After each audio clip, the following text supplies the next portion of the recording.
Pourquoi c'est important? Parce que tout simplement, en tant que Yehoudim, en tant que Juif, on côtoie ça du matin au soir.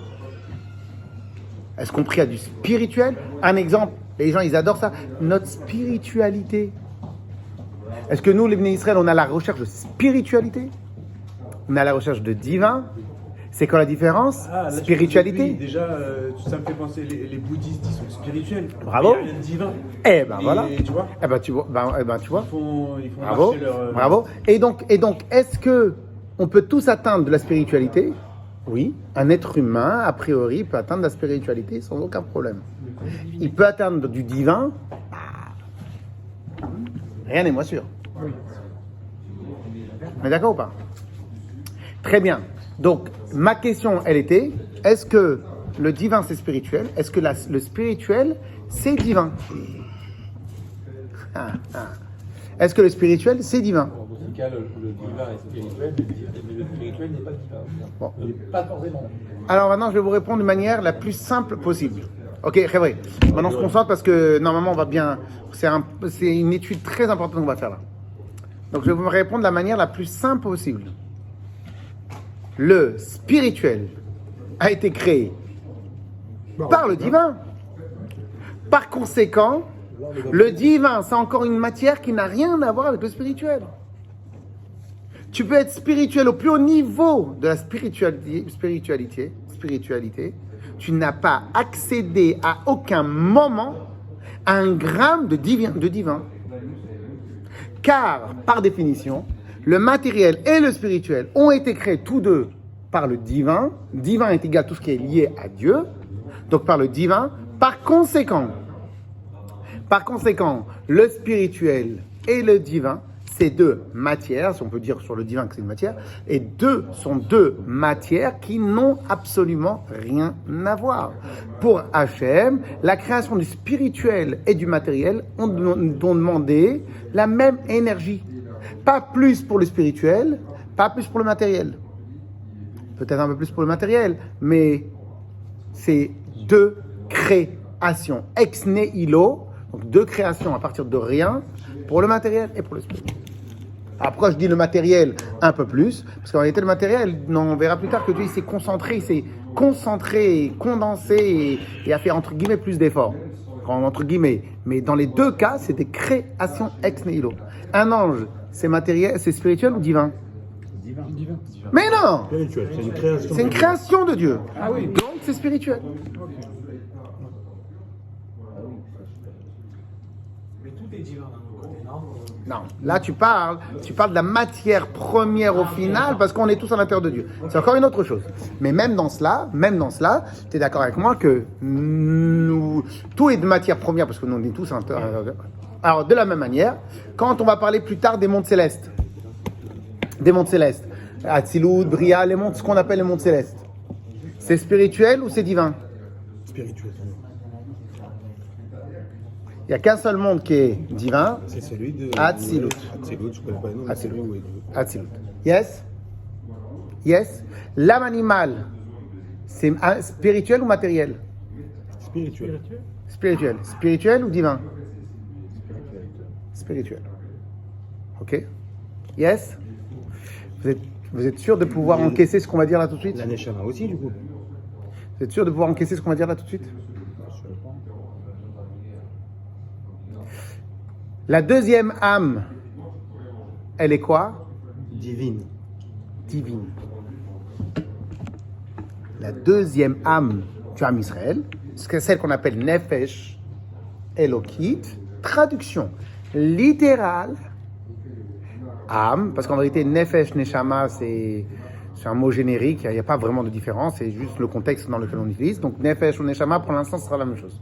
En général, on appelle Neshama la deuxième âme, mais sinon on peut dire Nefesh, la même chose. Nefesh, c'est une âme. Nefesh Elokit, c'est une âme divine. Elle est spirituelle ou matérielle? Ni l'un, ni l'autre. Alors elle est quoi? Elle provient du divin. Quand je dis le mot elle provient, ça ne veut pas dire qu'elle provient comme n'importe quelle chose que Yossi il a voulu dire qu'au final tout provient du divin. Oui, Nachon. Au final c'est tout qui a été créé par Akadosh Baruch Hu. Mais dans ce cas-là, le terme adéquat, le vrai terme, c'est divin. Pas spirituel, divin. Donc, retenez bien ce point-là qui est extrêmement important. La première âme, l'âme animale, est une âme spirituelle. La deuxième âme, l'âme divine, est non pas dans la catégorie de spiritualité, mais dans la catégorie divinité. Vous allez nous prendre pour des fous, mais c'est ce qui a marqué.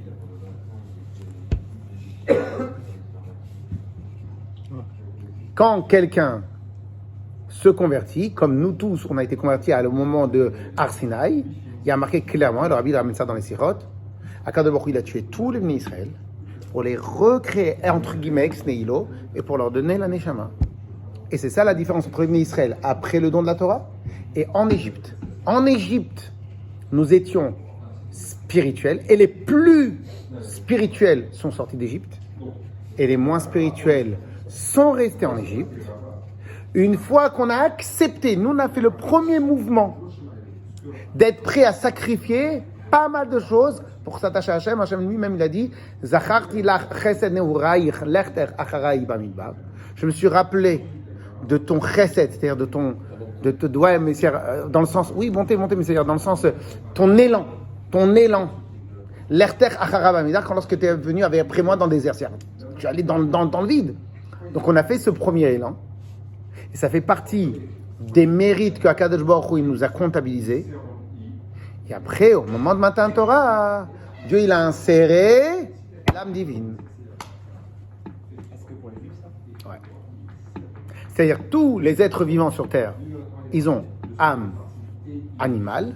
Alors en vérité, le Tanya il appelle ça âme animale, l'âme qui fait vivre, Nefesh Achionit, ok. Et par contre, bloque le verrou là-bas. Par contre, chez les âmes Israël, la deuxième âme, puisque la semaine dernière on a étudié qu'il y avait eu deux âmes, la deuxième âme, c'est âme divine. C'est fou ou pas?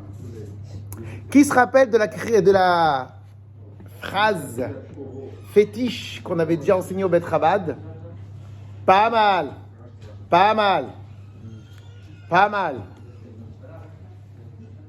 Vous réviserez le début en vidéo, hein. Mais venez, je m'occupe de vous.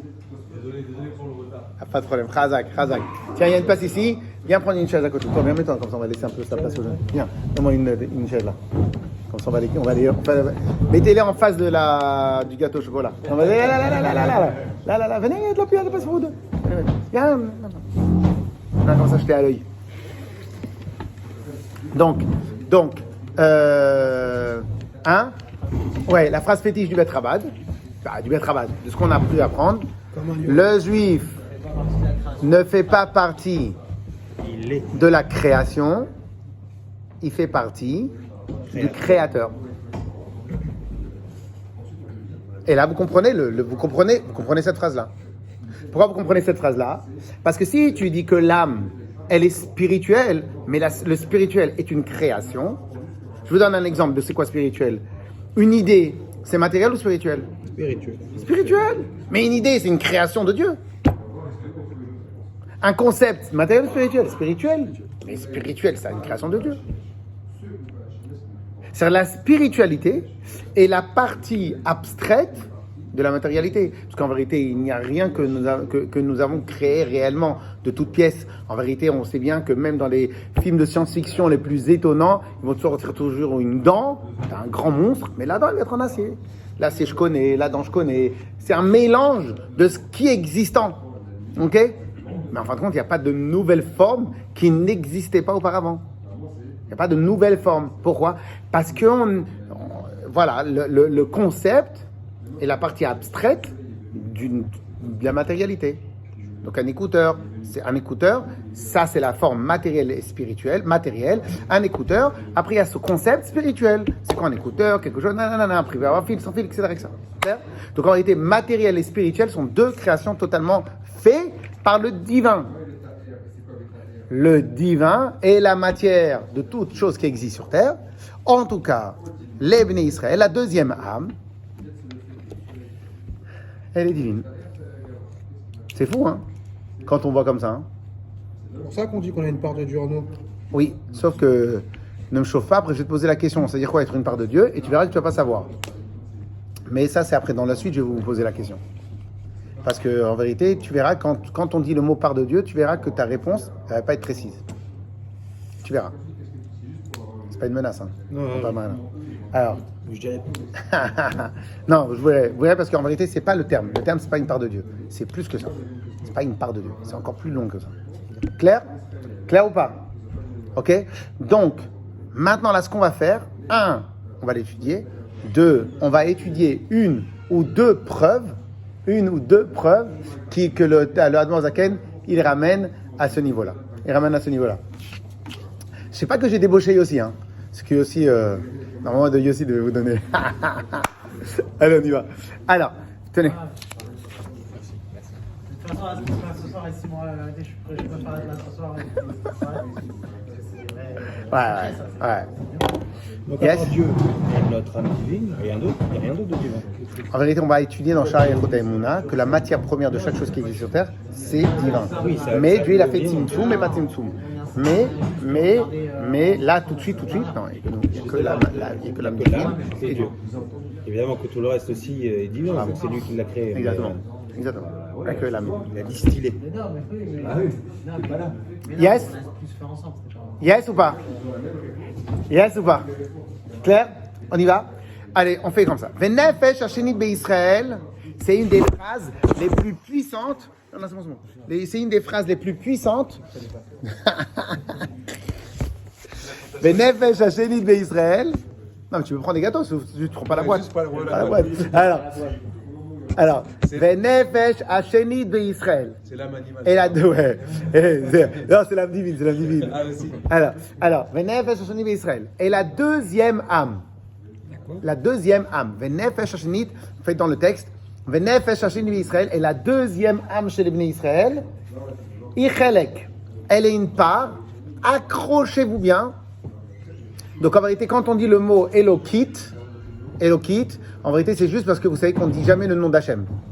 Donc normalement, on devrait dire Elo, plus loin, Hit. Ok? Donc en vérité, le terme, c'est comme on dit Elokim. Donc on devrait dire Elo, plus loin, Him. Donc là aussi, on devrait dire Elo, plus loin, Hit. Ok? Mais on ne dit pas ça, c'est Elokit. Mais en vérité, c'est le terme Elo, plus loin, Ha. Ça veut dire divin, Dieu. Venefesh Hashenit Be'Israël est la deuxième âme chez leur âme Israël. Ichelek Eloka Mima'al Mamash. Elle est une part du Dieu d'en haut, Mamash. Pourquoi Mamash? Parce qu'en vérité, le pasuk Chelek Eloka Mima'al, c'est un pasuk dans les prophètes. Le Admor Hazaken, il a rajouté au passage ce soir, c'est la Hiloula du Admor Hazaken. Donc on va tous se souhaiter les Chaim autour de bons gâteaux sucrés et avec un peu de jus d'orange. Et on va voir si j'ai pas du Chaim. Ah, j'ai du rhum. Voilà. Du rhum, ça peut être pas mal, du rhum. Ok, donc ça sera pour la deuxième partie du Forbrayen, de Shiur. Bon, en tout cas, le Admor Hazaken, il a rajouté Mamash. Qu'est-ce que ça veut dire le mot Mamash? Véridique. C'est vraiment, c'est pas, parce que des fois, Yosef, quand on étudie des Midrashim, il y a ce qu'on appelle le langage de Guzma. C'est quoi Guzma? Guzma, c'est une sorte d'exagération. De temps en temps, on peut exagérer. Ok? Là, ici, le Admor Zaken, il fait exprès de dire mamash, pour te dire que c'est pas une exagération. C'est vraiment tel quel. Vous avez entendu les mots? C'est vraiment tel quel. Très vrai. Si vous écoutez pas, après, vous allez me dire que vous n'avez pas compris. C'est vraiment tel quel. Chelek, Eloka, Mimal, Mamash, une part de Dieu, vraiment à l'intérieur de nous. Donc divin, plus spirituel. L'âme animale est spirituelle. Donc on l'appelle l'âme animale, l'âme qui fait vivre, l'âme qui donne la vie, l'âme, etc., etc. Donc c'est du spirituel. L'âme divine, c'est pas du spirituel. Je vous ai déjà posé la question tout au début. Est-ce qu'il y a trois matières? Oui, il y a matériel, spirituel et divin. Là, c'est divin. Yes? Ok. Alors maintenant, on va voir une des phrases, une des preuves. En tout cas, il n'y en a pas beaucoup des preuves que l'Admor Zaken ramène. Il y a d'autres preuves dans d'autres domaines, en tout cas, que voilà la preuve. Alors écoutez bien. quand Hachem, il a créé Adam,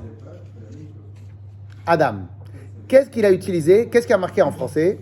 Il a insufflé un souffle de vie. On est d'accord ou pas? Très bien. Vous savez tous que la manière comment nous étudions, c'est que nous faisons attention aux mots que Hachem met dans la Torah. On est d'accord? C'est-à-dire, en fin de compte, chaque mot, il est pesé. Est-ce que Hachem aurait pu utiliser un autre terme pour dire il a mis une âme à l'intérieur du corps inerte de l'homme?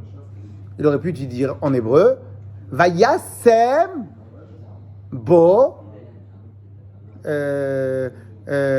Nishmat Chaim. Vayasem, il a mis à l'intérieur Nishmat Chaim, une âme de vie. Yo non. Le Admor Hazaken qui est tiré du Zohar, il a dit non, c'est pas ça le terme. Vaïpar Be'apav. C'est quoi Vaïpar? Il a soufflé à l'intérieur de lui. Alors qu'est-ce qu'il a marqué? Donc en fin de compte, on a tous l'image en tête parce que c'est exactement ça là l'image. Hachem il crée un corps. Le corps il est totalement inerte. Il y a les organes, il y a tout ce qu'il faut, mais il n'y a rien qui est déclenché. Ok? Qu'est-ce qu'il fait Hachem? Il fait comme ça.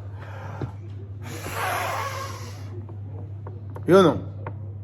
Très bien. Si j'ai envie de pousser cette feuille-là, je peux faire jusqu'à que je la pousse. Ou bien, je la pousse. Hachem, il aurait pu faire les deux choses ou pas? Oui ou non? Pourquoi la Torah elle a dit Vaïpar plutôt que Vayasem? Il a posé. Pourquoi? Le Zohar va en déduire. Quelle est la différence entre faire ça et souffler? C'est qu'il y a une réalité, parce que la Torah elle utilise des termes que nous on peut comprendre, qu'il y a une réalité totalement humaine, logique. C'est laquelle? Quand tu souffles, tu perds de l'énergie. C'est quoi une perte d'énergie? Je prends de l'énergie qui est à l'intérieur de moi, en soufflant, et ben j'en ai perdu d'énergie. Ok? Et ben qu'est-ce que l'Admor Hazaken il veut déduire à partir de ça? Il veut déduire la chose suivante. Pourquoi Hachem il a utilisé le terme Vaïpar Be'apav Nishmat Chaim et il a insufflé à l'intérieur de lui en soufflant? Pourquoi il a utilisé ce terme-là? Pour te dire Kol man de nafar mitochen nafar. Tout celui qui souffle, il souffle à partir de sa propre énergie puisqu'il fait une perte d'énergie. Donc cela veut dire que quand il a donné la Neshama dans Adam Arishon, il a donné de son énergie à Adam Arishon. Comment il a marqué qu'il a fait vivre les animaux et tous ceux qui existent sur terre? Comment il a marqué? Il a marqué Vatotzi Nefesh Chaya. Il y a eu en même temps que la création du matériel, il y a eu aussi le spirituel. Il y a eu la Nefesh Chaya, une âme vivante. Donc en fin de compte, Akadosh Baruch Hu, il avait deux manières de créer la vie. Ou bien Vayasem, il a posé la vie à l'intérieur de la chose qu'il a créée, donc il a animé sa création. Ou bien Vayipar Be'apav Nishmat Chaim, il a insufflé à l'intérieur un souffle de vie. On est d'accord ou pas? Ce qui veut dire par là que l'Admor Hazaken, ça c'est une preuve du Zohar, pas du Admor Hazaken. Donc qu'est-ce qu'il nous dit? Le Zohar, il nous dit que pourquoi la Torah a utilisé le terme Vayipar, il a soufflé, parce que quand quelqu'un souffle, Kol man nafar mitochen nafar. Tout celui qui souffle, il souffle de l'intérieur de lui, et mitochen nafar, et que, comme on va voir dans quelques instants, et que chez Tochiut ou Pnimiut Chayut Shebadam, qu'une personne, la vitalité qui est à l'intérieur de lui, Motze min fichato bekoach, tu le fais, tu sors ta vitalité, puisque en fin de compte, quand tu souffles, tu as mal à la tête. Pourquoi tu as mal à la tête? Parce que tu as un vrai dégagement d'énergie. Et bien, cette énergie, quand tu as mal à la tête, c'est parce que tu as une perte d'énergie. Oui ou non? Quand tu as mal à la tête parce que tu n'as pas mangé, pourquoi? Parce que tu as moins d'énergie. On est d'accord? Donc, le fait que ton corps il se sente mal, c'est parce qu'il y a moins d'énergie. Donc, pourquoi maintenant tu as mal à la tête quand tu souffles? Parce que tu as enlevé une énergie. Qu'est-ce qu'il a fait Hachem? Il a pris de son énergie à lui, personnelle, et il l'a mis dans le corps de l'homme. Pour le reste, il a utilisé Vayasem, c'est ça? Dans tout le reste de la création, l'animation vitale a été faite par un acte de création, pas un acte pas de changement, mais de déplacement. Dans le cadre de la création de l'être humain, il a fait un déplacement. Il a pris de son énergie, il l'a mis à l'intérieur. Ok? Dans la création, il n'a pas mis de son énergie. Il a fabriqué, il a créé de toutes pièces le chaya, l'animal ou sa création. Et Benefesh chaya. et aussi la vitalité qui va avec. Costaud ou pas costaud, la vérité? Alors bien sûr, on le dit souvent, on mélange. Là maintenant, vous avez la vraie définition, la vraie traduction. Vous avez exactement c'est quoi le terme qui est utilisé. Pas mal ou pas mal? Hein? Yes? On va faire dans le texte et après, on va essayer de travailler la question que Shai le terme que Shai a voulu utiliser. Venefesh Hashenit Be'Israël, on le fait dans le texte. Venefesh Hashenit Be'Israël. Et la deuxième âme, Be'Israël, à l'intérieur du Am Israël. Chelek Elokah Mima'al Mamash. C'est une partie du divin d'en haut, Mamash, vraiment. C'est pas de la rhétorique, c'est ça le sens. C'est pas de la rhétorique. C'est vraiment une part de Dieu, vraiment. Alors après on va dire, mais Shai, il a déjà dit part de Dieu. On va revenir dessus. Mais Chelek Elokah Mima'al. Alors, et c'est pour ça que, comment tout a marqué, Vaïpar Be'apav Nishmat Chaim. Il a soufflé à l'intérieur de l'homme, Nishmat Chaim, une âme de vie. Alors maintenant, le Zohar, il nous dit, comme il y a marqué, et comme on dit tous les matins, Ve'ata Nafar Tabi, quand on fait dans les brachot, Ata Nafarta Bi, tu as soufflé à l'intérieur de moi. Uchmosh Katou Bezohar, comme il y a marqué dans le Zohar, Man de Nafar, Mitoche Nafar. Tout celui qui souffle, il souffle Mitoche, de lui, de l'intérieur de lui. Chez Mitoch Yuto ou Mipnim Yuto, souffler, c'est de l'énergie qu'on retire de l'intérieur de nous. Chez Tochiyut ou Pnimiyut Achayut chez Adam, car l'intériorité et vraiment l'intériorité de la vitalité chez Adam, Motzi bin Fichato Bechoach. Il sort de sa vitalité à l'idée Nefichato, souffler. Donc, Hachem a utilisé ce terme-là pour nous dire qu'il a donné la vie à l'être humain, en tout cas à l'homme, Adam Arishon. Ce terme-là est utilisé pour nous dire que la vie qu'il a donnée, c'était une part de lui-même. Yes? Très bien. Alors maintenant, pourquoi je n'ai pas été d'accord avec le terme « une part de lui » ? Parce qu'en vérité, le terme « une part de lui », hein? Ça découpe, Alors, ok, très bien, on va étudier plus tard que dans le spirituel, la découpe n'est pas un problème. Je l'ai appris, je me rappelle encore de l'exemple que mon chaver, il m'avait donné, il était plus âgé que moi.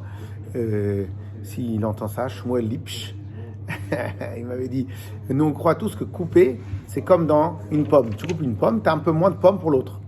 Couper, c'est comme le feu. C'est le spirituel, ça se découpe pas. C'est voilà, ça, ok. Mais même là, c'est même pas ça qu'on va étudier. Pourquoi j'aime pas le terme une part de lui? Parce qu'en vérité, n'importe quel artiste, il donne une part de lui dans ce qu'il fait. Au travail, on donne une part de nous-mêmes. Notre investissement, notre fatigue, notre sueur, notre labeur, notre volonté. Et la preuve, c'est que votre travail vous ressemble à vous. Quand on dit j'ai des parts, c'est... Mais votre travail vous ressemble à vous. Votre voiture vous ressemble à vous. Les gens qui vous entourent vous ressemblent aussi un peu à vous.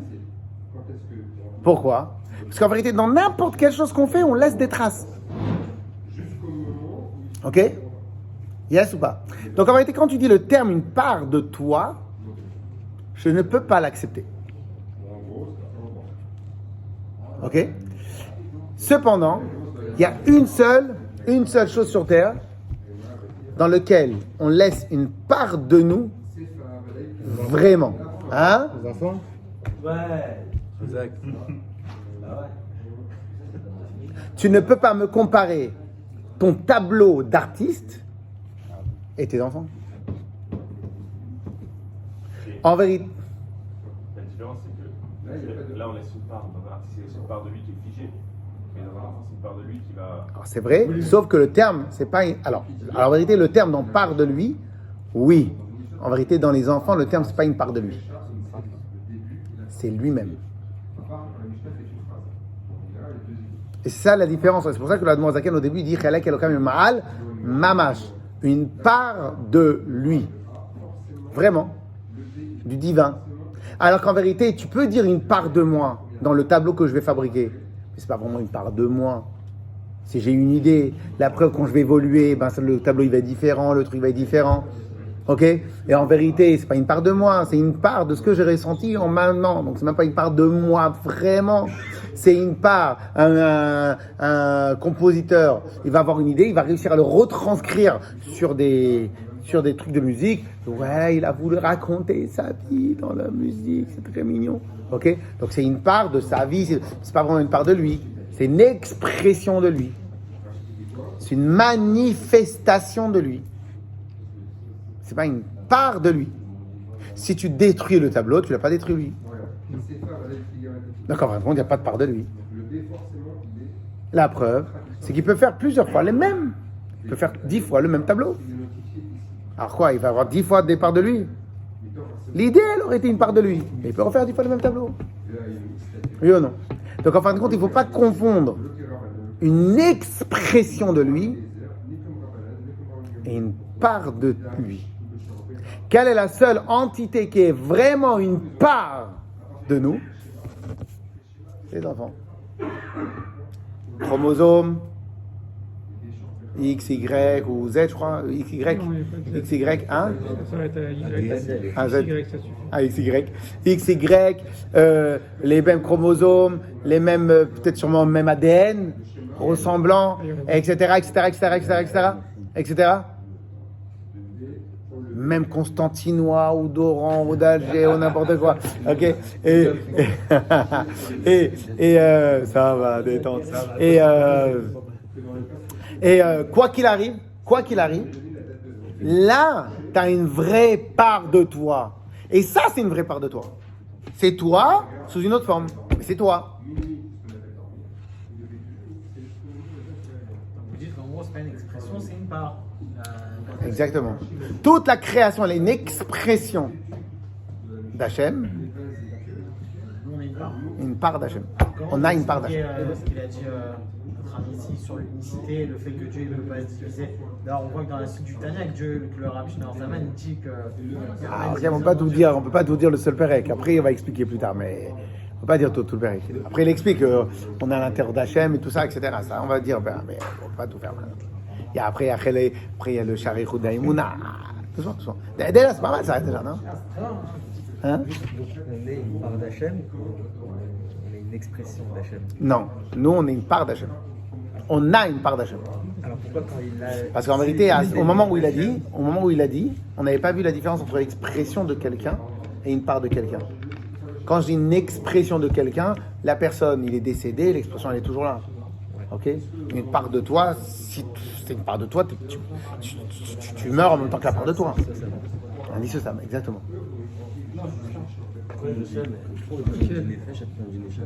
En vérité, j'ai expliqué tout à l'heure, techniquement, c'est quasiment la même chose. En fin de compte, c'est Neshama, en général, on l'utilise pour l'âme divine, mais en vérité, c'est pas obligé. C'est dans la Chassidut, on va toujours, en général, on dit Neshama pour l'âme divine, on l'utilise très rarement pour l'âme animale, mais sinon, Nefesh, c'est aussi âme, traduction, on l'utilise pour l'âme divine, l'âme animale, parce qu'en vérité, l'âme animale, c'est la partie la moins classe d'utilisation de l'âme animale, de dire Nefesh Abahamit. Mais en vérité, la même Nefesh Abahamit, on l'utilise sous le terme Nefesh Achionit, celle qui nous fait vivre. Parce qu'on va étudier plus tard qu'en vérité, l'âme animale, c'est l'outil de vie du corps.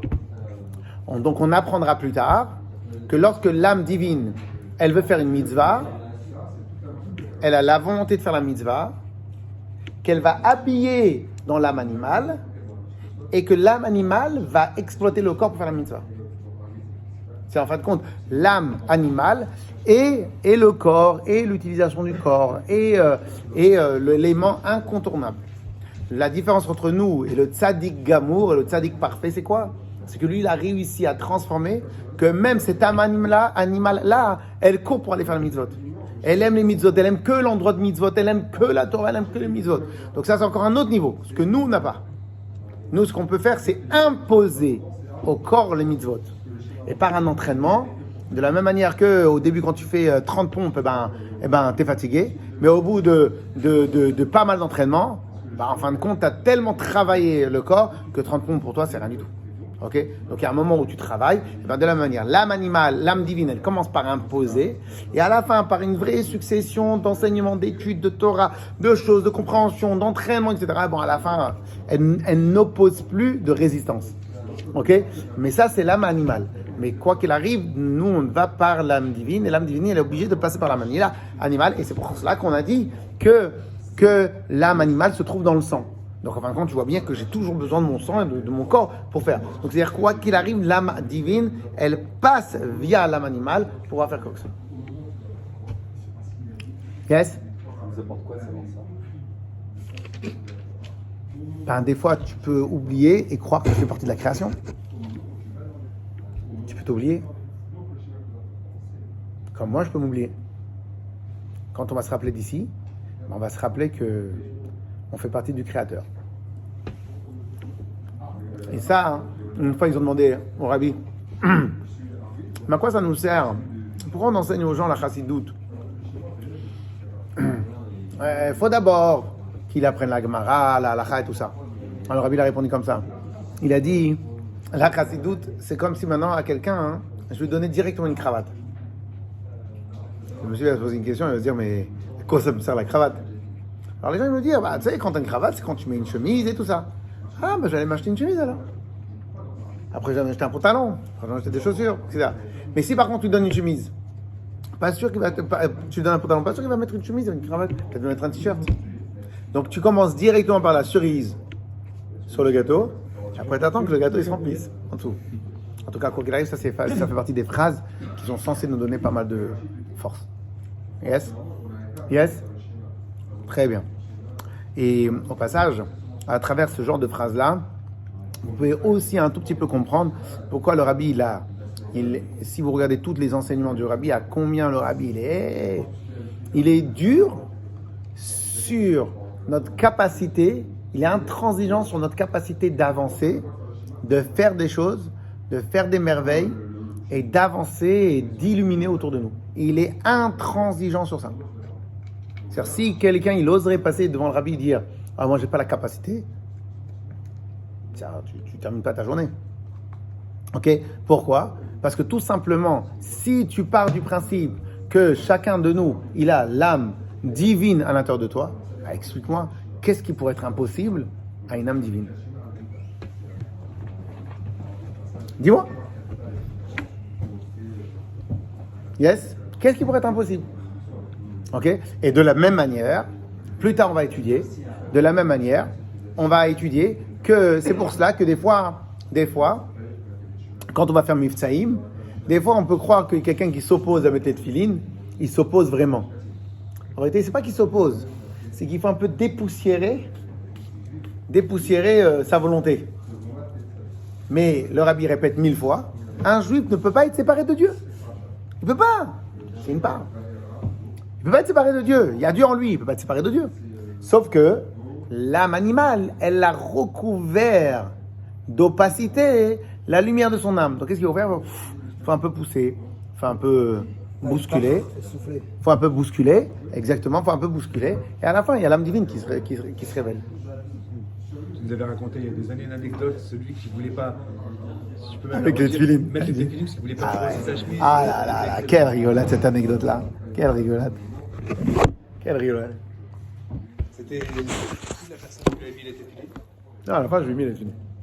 C'est enfin, à la fin, je l'ai Il lui a mis attrapé. que la tête, c'est ça? Ouais, je lui dis, mais je vais te mettre que la tête. Elle fait à la fin, il fait bon, ok. L'âme divine, elle est ressortie. C'est le Rabbi qui dit ça. Et maintenant, vous comprenez pourquoi. Yes? Yes? Alors maintenant, il y a une autre halakha qui sort de cela. Tu as donné une fourchette, parce que je vois que personne ne veut manger les gâteaux, là. On pourrait pas les ramener, on va les ramener pour la semaine prochaine si vous les mangez pas maintenant. Hein. Vous voulez une fourchette? Ouais, une fourchette. Une fourchette. Alors, vous connaissez la halakha. Il y a une halakha qui dit comme ça. Il y a une halakha qui dit comme ça, que si maintenant un homme, malheureusement, il doit divorcer sa femme. Pour X raisons, il se comporte mal, etc. Et les Khamim disent, tu dois divorcer ta femme, tu es en train de la faire souffrir, on n'a pas droit. Ok? Et alors, qu'est-ce qu'il y a marqué? Il y a marqué que, on le bouscule jusqu'à même le frapper, jusqu'à qu'il divorce. Il fait, mais attention, je comprends pas, une fois qu'on va le frapper, en fin de compte, il va donner le guet sans volonté. Et si on donne le guet sans vraiment la volonté, le guet, il n'est pas cachère. Qu'est-ce qu'il y a marqué? Il y a marqué que comme chaque juif, il a vraiment envie de faire la volonté d'Hachem, donc le fait qu'il ne veut pas donner le guet, alors que la halakha dit qu'il faut donner le guet, c'est parce qu'en vérité, c'est son Yetzara. Donc on le frappe jusqu'à que les Yetzara dit ok, c'est bon. Enfin, ça, on joue avec les. Bah non, tu joues pas avec le truc, juste c'est la réalité de ce qui a marqué. C'est l'application réelle. C'est pas qu'il veut. Voilà, exactement, c'est l'application réelle. Quand un enfant il est fatigué, et il pleure. En vérité, pourquoi il pleure?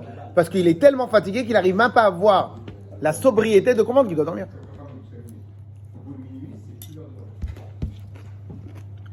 Claire? Hein? Je sais pas. C'est déjà trop. Claire, monsieur? Allez. Maintenant que vous avez compris la différence entre expression et toi, expression, vous allez créer une expression de vous-même dans absolument tout ce que vous allez toucher. Vous laissez une trace de vous-même dans tout ce que vous allez toucher. Vous allez dans le train, vous avez eu le temps de rigoler un peu avec tout le monde. Ils vont se rappeler de vous. L'expression de soi. Mieux vite sur le métro. On parle de toi. Ils vont se rappeler de toi à vie. Ok? Tu viens, tu dis un mot Torah. Ils vont se rappeler de toi. Tu viens, tu fais un truc spécial. Ils vont se rappeler de toi. Mais c'est pas toi. C'est pas toi. C'est une expression de toi. Une expression de toi. Mais c'est pas toi. Tes enfants, c'est quoi? C'est toi. C'est la copie-collée de l'ADN, copie-collée de trucs. Après, il y a un mélange de maman et papa. Et c'est copie-collée de gens. Mais matériellement, c'est ça. Ouais, là c'est matériellement. Non, c'est pour expliquer la différence qu'il y a entre une expression dans laquelle c'est une partie de mon idée que j'ai réussi à rematérialiser sur un support qui est complètement loin de moi. Et le support me survivra et il n'a rien à voir avec moi. Et alors que des enfants, ouais, c'est une expression de moi, Alors que les enfants, c'est pas juste une expression de nous-mêmes. C'est-à-dire, c'est le même corps sous une autre forme. Est-ce que si l'enfant il parle un peu, il a les mêmes expressions que son père, ou il s'exprime Alors ça, oui, c'est une expression, mais là, c'est encore différent. C'est-à-dire, en fin de compte, il a pris pas seulement les chromosomes, il a pris aussi un peu le caractère, il a pris un truc. Mais en vérité, même si un enfant, il n'a pas du tout la nature de son père et de sa mère, mais il a les chromosomes. C'est-à-dire, en fin de compte, c'est lui qui a été dupliqué sous une autre forme. Voilà. Claire? Shimon, t'es avec moi? T'as le droit de poser une question comme la semaine dernière, n'aie pas peur. Non. Ah, j'ai peur. Je bénis. Allez hop. Il est pas très à chercher. Claire, monsieur? Allez. Car Ader Machal. Écoutez bien la suite, elle est de folie. Car Ader Machal. Ainsi, à le même exemple que quoi? Vous savez que ça fait partie des choses les plus importantes. Ça fait partie des phrases les plus importantes de notre vie. C'est quand on prie, est-ce que Hachem va nous écouter ou pas? Mais tout dépend. Est-ce que tu vas aller le chercher à l'extérieur ou en fin de compte, tu es déjà connecté?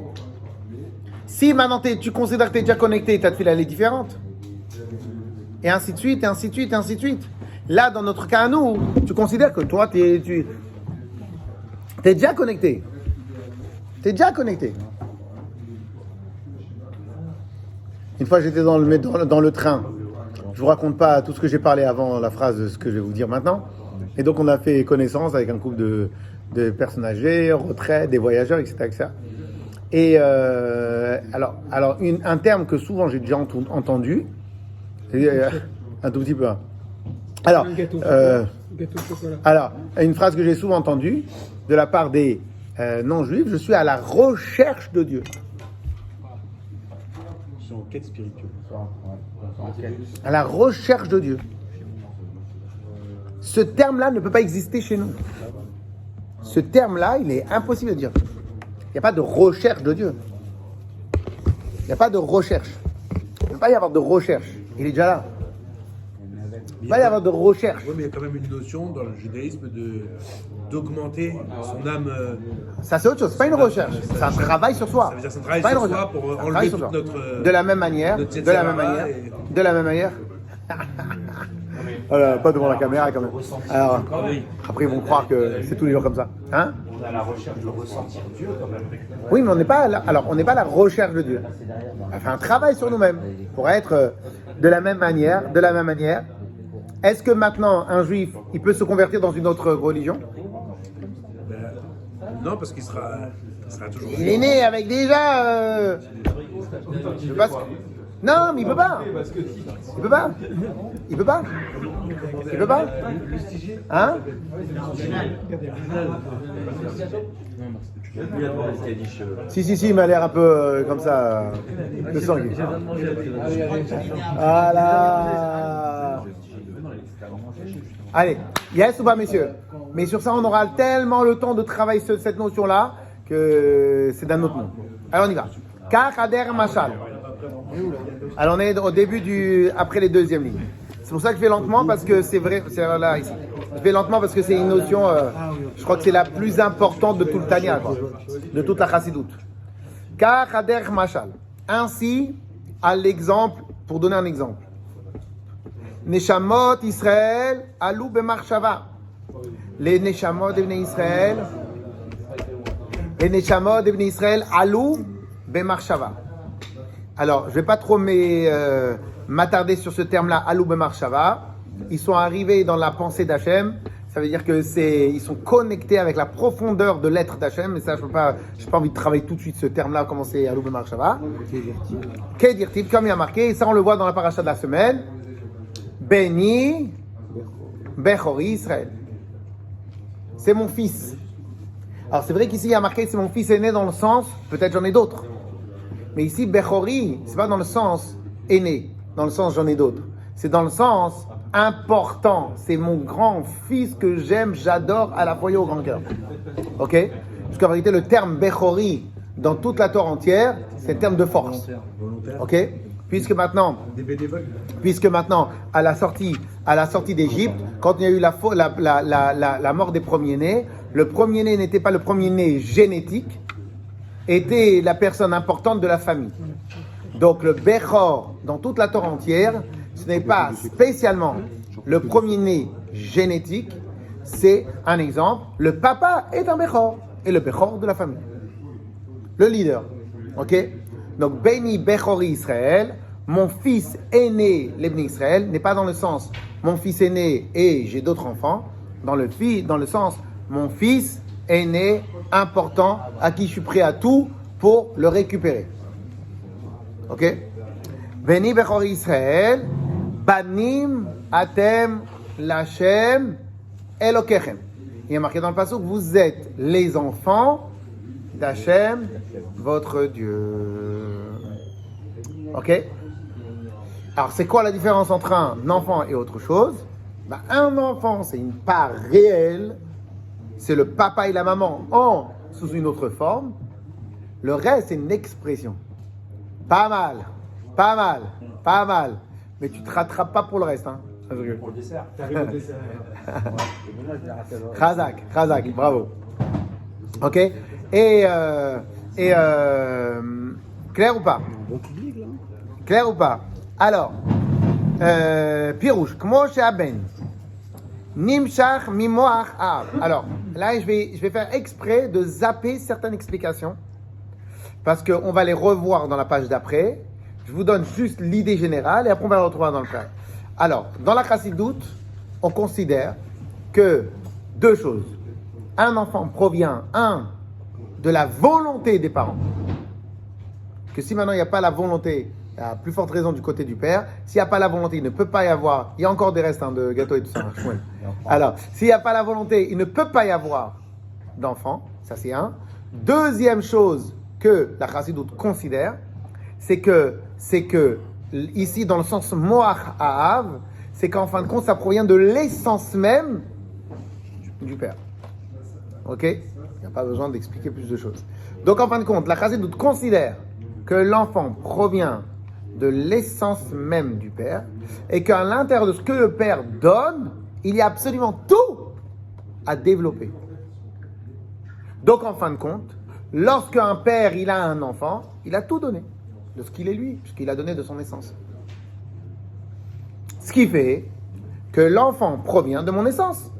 Donc, si mon enfant provient de mon essence, alors c'est quoi l'enfant? C'est moi sous une autre forme. Pourquoi la mère, elle donne pas de son essence? Si. Mais c'est pour ça que techniquement, Oui, c'est nous, on donne de notre essence. Et même c'est une bonne question à voir si maintenant la maman elle donne de son essence. C'est une bonne question à voir. En tout cas, ici on ne parle pas de la maman, on parle du papa. Je ne peux pas dire plus de choses. Tu viens me soulever quelque chose. Donc, je n'ai pas de réponse à ce que tu me demandes. Ok? Et c'est pour ça que la maman, par contre, elle va donner la forme. On lui donne l'essence et elle en fait. Et pourtant, la maman, elle donne vraiment beaucoup, puisque maintenant, elle donne la judaïté. La judaïté. Ok?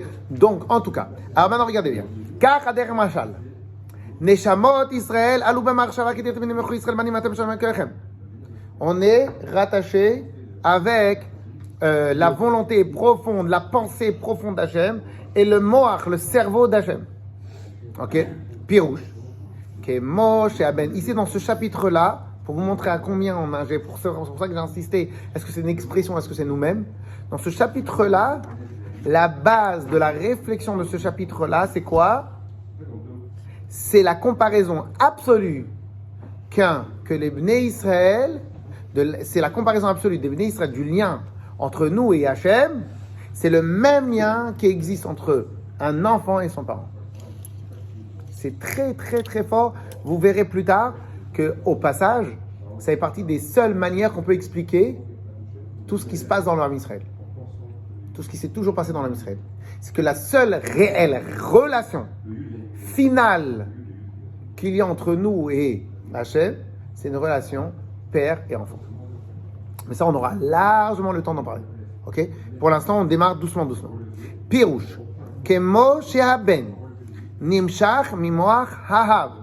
De la même manière qu'un enfant, il provient de moach, le cerveau du père, car kaviachon neshamat kol ish Israël. De la même manière, si l'on peut dire kaviachol, c'est si on peut s'exprimer ainsi. Yos ishtecha tevakesh tmunot, אם אתה יכול לקחת אולי. car kaviachol neshamot kol ish Israël, les neshamot de tous les êtres, de tous les Bnei Israël, nimshecha mimachshavato vechochmato idbarech. Elle va provenir de la chochma d'Hachem. Ok? Couchez la photo. Ah, ok. Alors, clair ou pas?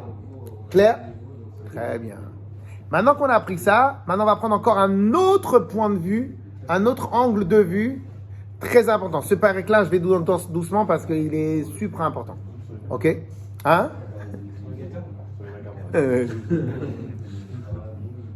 Et là-bas aussi, Rabbi Shmuel aussi. Ok? Clair ou pas? Alors maintenant qu'on a abordé ce premier point, on va aborder un autre principe très important. Ça, c'est des prakim que, même si on va devoir le répéter plusieurs fois pour vérifier que tout le monde a compris, on le répète. Alors maintenant,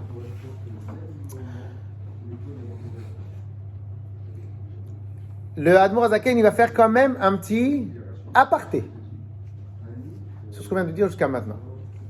C'est que vous savez que nous, quand on fait des comparaisons et des métaphores, les métaphores, elles ne peuvent pas être totalement et absolument les mêmes.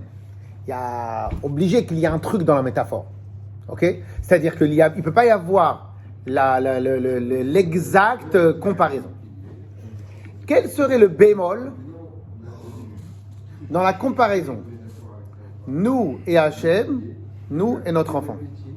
Quel en serait le bémol? Le père, il peut atteindre son enfant et vice-versa, mais Hachem, on ne peut jamais vraiment l'atteindre comme relation de thérapie. Peut-être que c'est plus facile d'atteindre notre Hachem que d'atteindre nos parents. C'est que le père, pour avoir un enfant, il s'est associé avec la mère. Alors qu'Hachem- Pas mal. Déjà premier bémol. La conception. Pas mal. La conception. Quoi? Comme oui, ça rejoint un peu ce qu'il a dit, mais Hachem, il n'a pas eu besoin de Ok. nous concevoir d'une manière Très bien. matérielle. Nous, c'est Quoi d'une d'autre? manière un peu. Très bien. Quoi d'autre? Le père, il peut abandonner son fils. Ok, très bien. Mais alors, on va plus parler sur le lien, le lien intrinsèque. Pour revenir à ce que tu introduisais tout à l'heure sur le divin, tout ça, père et fils, ils sont au même rang, au même niveau. Il y en a un qui est père, l'autre, c'est alors que c'est la être même humain à Hachem. Bah non, pas il y en être a- humain. il y en a qui est Pas divin, être humain. il y en a Pas qui est être divin humain. et l'autre qui est. Bah non, pas être humain. Au contraire, c'est exactement ça qu'on dit. C'est nous et Hachem, c'est la même chose. C'est que la connexion Exactement, entre voilà. Hachem et nous, elle est spirituelle, alors qu'entre notre père et nous, elle est matérielle. C'est-à-dire que c'est de l'ADN qui a été transmis, alors qu'Hachem. En fait, nous, on vit avec une Alors, tu part. dis de bien, Dieu mais en pas nous. assez détaillé. On ne vit pas avec une part de notre père en nous. Mon père, c'est une personne, moi, je suis une personne. Tandis- C'est pas mal aussi. Ok. Il manque la crainte dans la relation. Tu crois à ton père, quand même. Ça, c'est chez les Oranais, ça. Ça, c'est chez les Oranais. Mais chez les Tunisiens, il y a Bechal qui en parle. Ah, non, regarde. Ah, mais d'abord de ça va, t'as pas dit non. Non. Alors, je vais vous dire en vérité, c'est quoi le problème? C'est qu'il y a une grande différence entre un être humain, donc nous peut-être, et Hachem. C'est quoi? Nous, on est composés. Et on va apprendre plus tard que parmi les choses les plus extraordinaires, si on peut s'exprimer ainsi d'Hachem, à la différence de nous, c'est que nous, on ne connaît que la composition. On ne connaît rien qui est un. Vous allez jusqu'à l'atome. L'atome, il est composé de protons, photons. Vous allez plus loin, vous trouvez encore le quark, ça, je sais pas, je vous dis le quark. Vous trouvez le quark. Peut-être que dans 30 ans, ils vont trouver encore plus un truc à couper encore. Et encore un truc, et encore un truc. Tout ce que nous connaissons, c'est composé. Et en vérité, même nous-mêmes, on est composé. Il y a un os, il y a de la peau, il y a de la chair, il y a des nerfs, il y a des trucs. Et donc automatiquement, même dans ce qu'on va donner, même dans ce que va être notre enfant, est-ce que c'est vraiment un avec nous? Ça provient de nous de manière intense et essentielle. Mais à la base, c'est pas un avec nous. Ok? Et à la différence avec Hachem, le Rambam, il a fait, on avait déjà étudié ce lien-là, le Rambam dit clairement que parmi nos croyances obligatoires, quand je dis obligatoire, c'est fondamental dans notre relation avec Hachem et dans Hachem, c'est que Hachem est Chad. Alors, pour vous donner une petite idée que le Rambam lui-même, il le dit, donc moi je ne peux rien faire plus, le Rambam il dit que nous, on ne peut pas le comprendre. Imaginons maintenant que la plus petite entité que nous connaissons, c'était le quark. Imaginons maintenant que le quark, au final, c'était une entité indivisible. L'homme est divisible, la peau est divisible, la chair est divisible, l'atome est divisible, la molécule est divisible, l'atome est divisible, le truc. Imagine maintenant que j'arrive à atteindre une entité qui est indivisible. Voilà, c'est le truc qui est un. La totalité de la création, cette entité-là, on va dire, Hachem, il en est que fait que cela. Et tout ce que vous connaissez dans la création, c'est une seule et unique entité. C'est pas plutôt le fini infini plutôt que l'unité? Le terme, excuse-moi, tu dis, le mot entité, c'est qu'est-ce que... Le fini est en l'homme, c'est-à-dire que d'une certaine manière, à un certain moment où il ne peut pas atteindre, il est défini dans le temps, il est défini dans un espace, il est défini dans différentes choses, tandis que Dieu est dans l'infini au niveau du temps, l'infini au niveau de l'espace. Pourquoi cette définition, elle n'est pas assez bonne? Pourquoi? Parce que si tu dis que l'éternité d'Hachem, elle est dans le temps, donc il y a d'autres choses où Hachem il n'est pas. Non, mais tout est infini dans Hachem, dans le sens où on n'a jamais su. Oui, mais est-ce que ça c'est Hachem? Est-ce que ça c'est Hachem? Mais l'infinité peut se trouver partout. Est-ce que ça c'est Hachem? Oui et non. Tu vois, tu as dit oui et tu as dit non. Il y a la place. Il y a plusieurs parts de T'inquiète. parts d'expression de Il y a l'espace pour dire non. Ok? Parce que c'est une autre matière.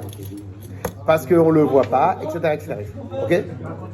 Dans la définition du Rambam, elle est que Hachem, il est un dans le sens. Écoutez bien parce que dans le sens où la définition. Imaginons, c'est pour ça que j'ai dit le terme. Imaginons qu'il existait une entité qui est un. Une matière. Une matière qui est un. Eh bien, Hachem, il est cette matière-là qui est un. Et la totalité de tout ce qui existe, Il est constitué. tout est Hachem au niveau de 1. Mais c'est pas une matérialisation spirituelle. Une seconde.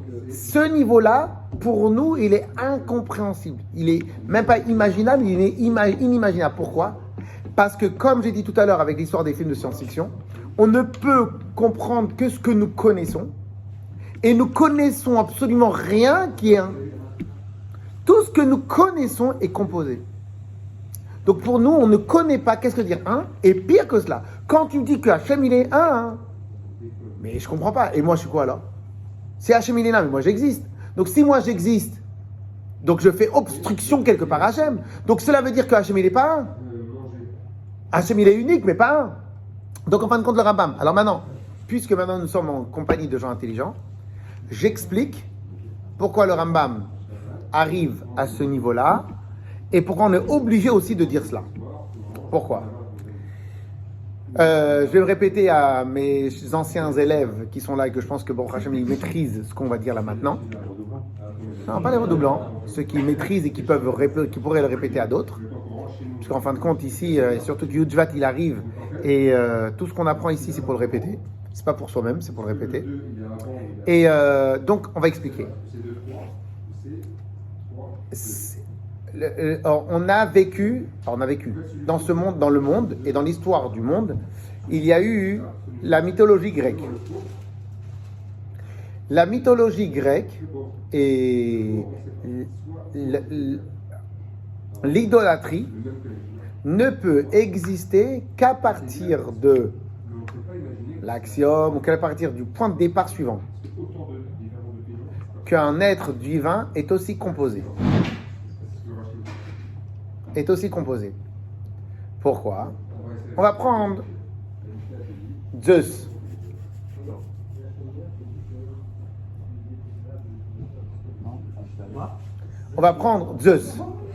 Zeus. Quelle est la logique pour les Grecs de dire Zeus, il est comme ça, il est comme ça. Et après, il a un autre frère, après, il a un autre ci, après, il a une autre sœur, après, il a un truc, et après, la chose. Après, il y a un autre Dieu dans l'eau, etc. Pourquoi? Parce que dès lors que tu dis que quelque chose est composé, c'est qu'il a une limite. Quoi qu'il arrive. Parce qu'il y a un endroit jusqu'à où je peux m'étendre, il y a un endroit où la fin de mon extension arrive, et donc automatiquement il y a de la place que je suis obligé de laisser pour une autre chose. Hein? Ils n'ont pas du tout la même conception, c'est un peu de l'anthropomorphisme c'est des êtres humains avec des super pouvoirs, leur dieu. On est entièrement d'accord. Mais quand tu prends l'être humain, il est composé, donc il est limité dans un espace, bien sûr, mais il est limité. Donc dès lors que je suis limité, je laisse la place pour autre chose quand je ne suis pas là. Par conséquent, dès lors, après si vous voulez qu'on retravaille cette notion-là, parce que c'est une notion qu'on a travaillé avec plusieurs temps et plusieurs années.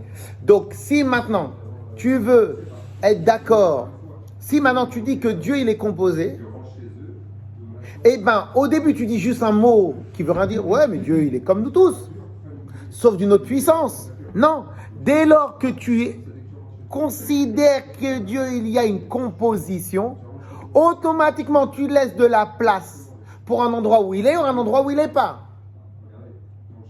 Un endroit où il peut s'exprimer, un endroit où il perd de sa force. Donc, tu es obligé de dire, dans notre conception de la divinité, pour nous, qu'Hachem, il est un, et il n'y a aucune variation dans son existence, il n'y a aucune dissociation, différence, étape, coupure dans ce qu'il est. Et pour cela, tu as une seule réponse à ça, un. Cependant, le Rambam nous dit, mais nous, on ne peut pas le comprendre et le concrétiser, puisque nous ne savons pas, nous n'avons pas de connaissance de quelque chose qui est un.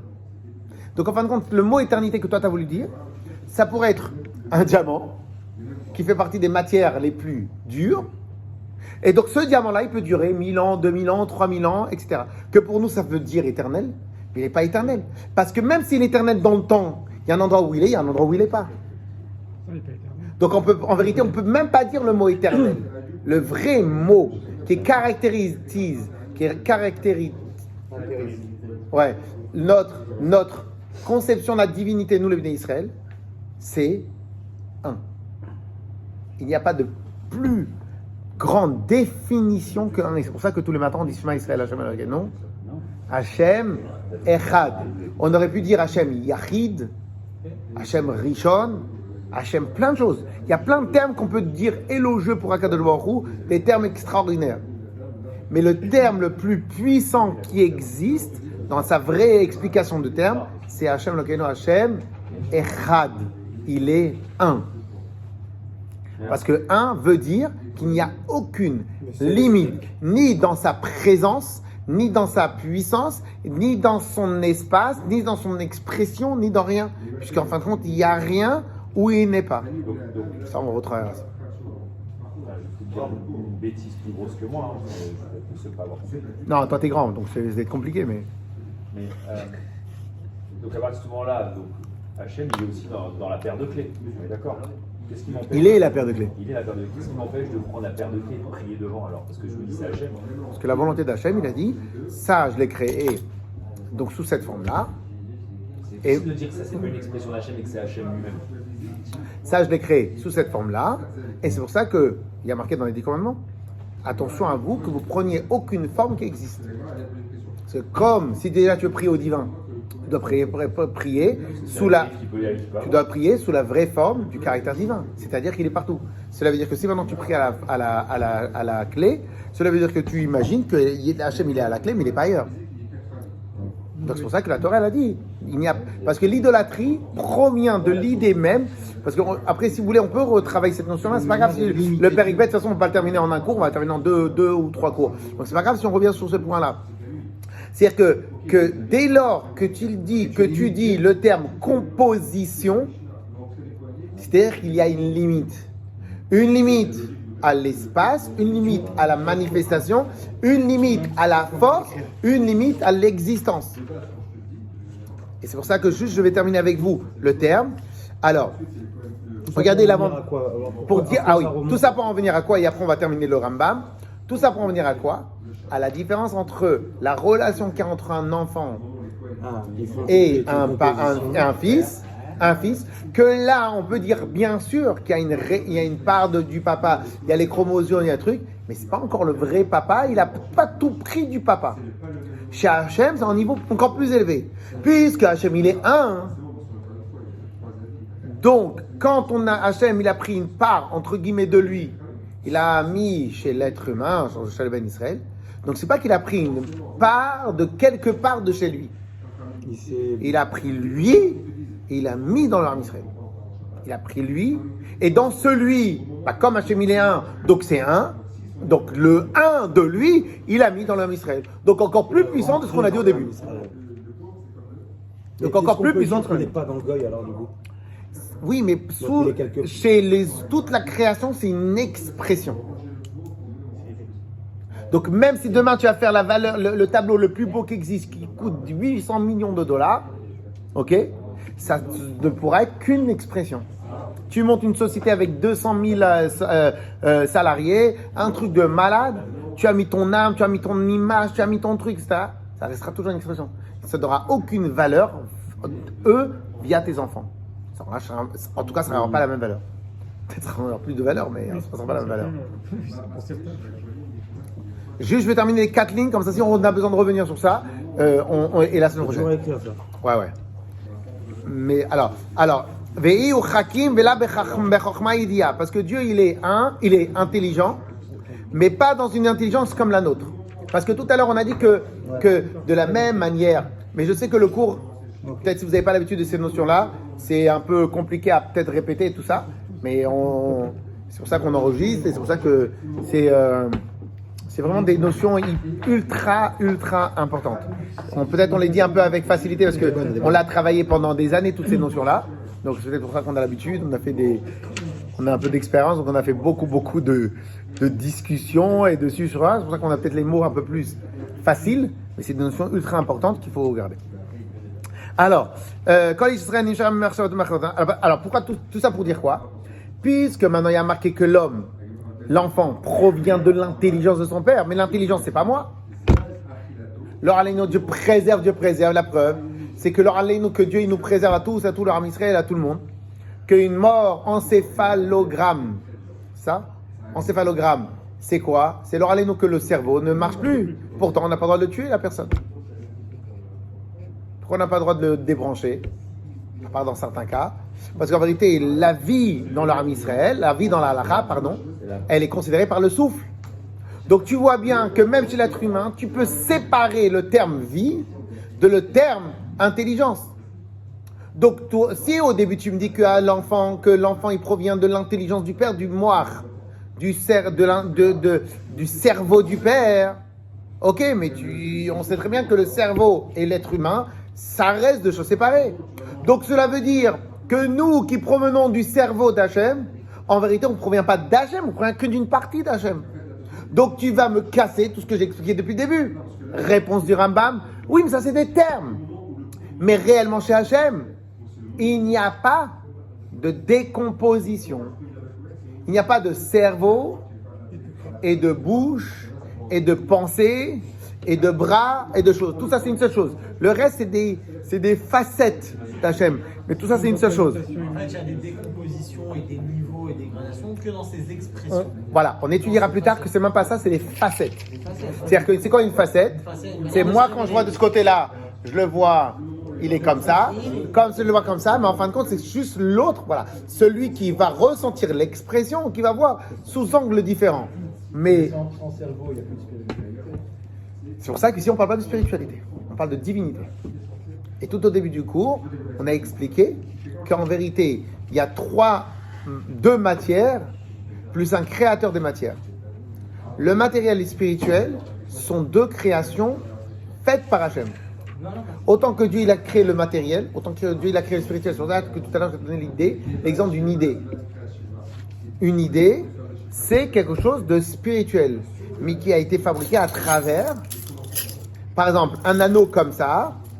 Il y a plusieurs points, il y a plusieurs spiritualités, mais des spiritualités qui existent, des concepts qui existent depuis la nuit des temps. Un, le fait qu'il peut tenir, mais ça, même tu mets sur une branche d'un arbre. Donc le concept tenir sur quelque chose de costaud, ça existe depuis toujours, c'est Dieu qui a créé ça. Un cercle, ça existe dans la nature, et ça, etc. Après, il y a le rassemblement de tous ces concepts-là qui donnent ça, etc., etc. Mais en fin de compte, tout une création d'Hachem. Le divin, c'est Hachem. Et là, on parle du divin. Et On n'a pas le droit de débrancher quelqu'un qui n'a plus de cerveau parce que Dieu il a cette part de divinité. Voilà, c'est-à-dire qu'il y a une marloquette il y a une différence d'opinion entre le sens pas le sens, le terme vie médicale, occidentale et scientifique ou médicale, c'est la vie est liée avec la vie du cerveau, alors que dans la Torah, la vie est exprimée à travers le souffle. Ok? Maintenant, est-ce que Dieu préserve quelqu'un qui a plus de tête? Ça fait souffrir, mais ça s'appelle encore vivant. Ça s'appelle encore vivant. Ok? Et voilà, ça s'appelle encore vivant. Alors, là je suis dans les petites lignes, et comme le Rambam il a expliqué, alors j'explique. Chez n'importe quelle personne sur terre, Imaginons maintenant que je réfléchis sur le verre rempli de jus d'agrumes de Schweppes. Ici, il y a 3 intervenants. Il y a le donneur d'ordre, il y a l'outil et il y a l'information. Le donneur d'ordre, on y apprendra plus tard, c'est quoi? Ça veut dire quoi, un donneur d'ordre? Donc le donneur d'ordre, on va dire que c'est moi, c'est mon ego. Mais on étudiera plus tard ce principe-là, une autre fois. Donc mon ego, c'est le donneur d'ordre. Mon ego, il donne un ordre à mon esprit, à mon intellect, de m'approfondir sur l'information, le gâteau. Des fois, le donneur d'ordre peut être mes sentiments, peut être, peu importe. Il y a toujours un donneur d'ordre qui va passer via des outils. Ok? Eh bien, chez Hachem, il n'y a pas ces trois points-là. Le donneur d'ordre et l'outil et l'information. Je continue parce que je sais que Shimon il va me poser bientôt une question. Donc je continue. Et il dit comme ça. Veda varze, et le Rambam il nous dit, lui-même, tout ça c'est récupéré du terme du Rambam, Veda varze, et cette chose-là, de considérer que le donneur d'ordre, l'outil et l'information, c'est une seule chose, Veda varze en bichol et adam, la vino al borio. Il n'y a pas dans la capacité de l'être humain de le comprendre al borio. Dans le terme halachique de borio, ça veut dire de fond en comble. On n'a pas la possibilité de comprendre de fond en comble parce qu'on ne peut comprendre que ce qu'il y a à l'intérieur de nous. Tu me dis maintenant quelque chose de mou et de solide, c'est 2 termes qui ne marchent pas ensemble. Tu me dis quelque chose, je sais pas moi, quelque chose de liquide et tranchant, c'est pas exister. Si maintenant tu mets un truc à haute pression, mais à la rigueur, c'est pas liquide. Ces choses-là n'existent pas. Bon, ok, alors c'est liquide. Voilà, trouvez-moi autre chose. Alors, on va trouver autre chose. Ok, un diamant mou. Ça voit? Un diamant mou, ok? Parce que la réalité de la composition du diamant, c'est d'Afghan la dureté qui le rend en un diamant. Ok, la densité qui le rend un diamant. Donc c'est des choses qu'on ne connaît pas. Donc c'est des termes qu'on ne peut pas utiliser. Le terme, l'idée même qu'une chose n'est pas composée, le Rambam il nous dit, En bichol et adam la vino al borio. Il n'y a pas dans la capacité de l'être humain de le comprendre, puisqu'il ne connaît pas ça, ça n'existe pas. Moi-même, on est composé, par du spirituel, notre pensée, c'est du spirituel, mais cette pensée-là, elle est aussi composée par un cerveau. Ce cerveau-là, où les membres de notre corps, il y a de la peau, en dessous de la peau, il y a ça, en dessous de la peau, il y a ça, on est composé, donc ne me parle pas de quelque chose qui est incomposé. Tout est composé, le gâteau est composé, le livre est composé, le Schweppes est composé, le truc est composé, tout est composé. Mais, de l'autre côté, alors regardez, c'est intéressant ce que je vais vous dire maintenant. De l'autre côté, l'intellect nous oblige à l'accepter. Pourquoi l'intellect nous oblige à l'accepter? Écoute aussi, pourquoi? Parce que, comme je vous l'ai dit, si tu ne dis pas ça, tu as donné une limite à la puissance d'Hachem. Mais comme Hachem est la source de tout, il ne peut pas avoir de stop et de limite. La seule éventualité intellectuelle à l'absence de limite est l'unité absolue. Je fais lourd, je fais le philosophe, mais je suis désolé, c'est les termes. C'est les termes. J'ai fait un petit schéma pour représenter ça. Comme un rond, un cercle, où Dieu il prendrait toute la place. Et on est tous à l'intérieur. Et on est tous à l'intérieur. Tandis que si Dieu était qu'à la moitié, qu'est-ce que serait l'autre moitié en réalité? Donc ça veut dire qu'on limiterait Dieu en faisant de cette manière. Et donc, il y aurait limité en faisant un cercle. Et donc, il aurait une autre source d'énergie. Il faut faire des plans et des schémas, On va voir le schéma. Et il y a une autre source d'énergie. Donc s'il n'est pas là, il est à la queue à la moitié. Il y a une autre source d'énergie. Cette source d'énergie, c'est qui? Et il est où sa limite? En fait, la vraie question, c'est comment ça se fait que nous, on est là, alors qu'il est tout. C'est ça la vraie folie dans l'histoire. Mais en tout cas, En tout cas, On arrive à avoir de la place dedans. Parce que tu es dans lui et il est dans toi en réalité. ça fait partie de ce qu'on appelle la force créatrice d'Hachem. Nous avoir donné la possibilité d'exister. Alors qu'on n'est pas censé. Et c'est pour ça qu'il y a marqué Bemakom shatamotse gdulato, sham atamotse anvatunato. Dans l'endroit où tu vois sa grandeur, c'est là-bas où tu vois sa capacité à se rendre petit. C'est-à-dire que même dans le goy aussi, il y a de la divinité alors. Oui, mais tu as compris au début ce qu'on a dit. Divinité, de la spiritualité. Non. Mais non, toi-même tu l'as dit au début. Il a pas l'âme divine. C'est pour ça qu'on n'utilise pas ce terme-là de cette manière-là. On utilise expression. Expression.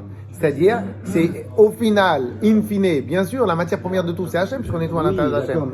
Mais passant outre à ça, c'est spiritualité. Mais- il a été créé par le. C'est-à-dire qu'au terme technique de notre vie, le terme technique, c'est création ou enfant. Création ou une expression de quelqu'un ou enfant. Toute la création, c'est expression. L'Ebné Israël, c'est enfant d'eux. C'est puissant, c'est pas C'est puissant. encore plus puissant qu'enfant, parce que dans l'enfant, la composition, elle n'est pas à 100% du père. C'est la deuxième partie. Ça aussi, c'est la deuxième partie. En réalité, c'est même pas. Est-ce qu'on pourrait dire que avant la création, tout était infini, on sait que bon, il y avait tout un, etc. Il n'y avait pas de limite en gros, et que Dieu il voulait se connaître peut-être dans la limite, et donc Parce que si tu dis ça, c'est-à-dire que le besoin de la création émane à partir d'un besoin. ouais, donc ça signifie un changement, donc ça signifie un problème. Et c'est Pas de même tout besoin. le truc de Marc Chaval alors. Il n'y a pas de besoin. Chez Hachem, il n'y a pas de besoin, il y a de volonté. Alors oui, mais est-ce qu'il n'y a pas une volonté alors, donc une marche avant, une volonté, de se connaître dans la limite? Parce Donc qu'il y avait c'est-à-dire pas de limite c'est-à-dire avant, qu'avant, il il ne y se connaissait avait pas. de limite. Donc c'est-à-dire qu'avant, il ne connaissait pas. Il Dans connaissait pas. l'infini, oui. Donc cela veut dire qu'avant, il avait une limite à ce qu'il est. Il ne se connaissait pas. C'est pour ça que. C'est pour ça. Exactement. C'est pour ça que le terme, il est volonté. C'est une volonté. Mais c'est la pas un volonté, besoin. C'est un changement, c'est un nouveau truc. Ça, c'est une autre question. Ça, C'est une autre question. Mais c'est pas un besoin. Il n'y a pas un manque. Oui, alors pas, ok, je me suis mal exprimé. Mais Il n'y a pas un manque. Et sur ça, le Admor Zaken nous dit. Il nous dit. Ok, donc c'est long. Bon. L'heure est arrivée. On va juste dire quelques petits mots sur le Admor Zaken. Bon. Alors. Hein? Ah ouais, le Chaim. Tu es dans le bureau? Dans le bureau en haut à droite. Une bouteille de vin dans le tiroir. Ah? Oh, ça va, toi, c'est bon. Tiens, attends, et ça tu le laisses sur le bureau. Celle-là, tu le laisses sur le bureau. En haut à droite. Là, le bureau des secrétaires. Hein? Non, je sais pas, il y a Rome, le Rome.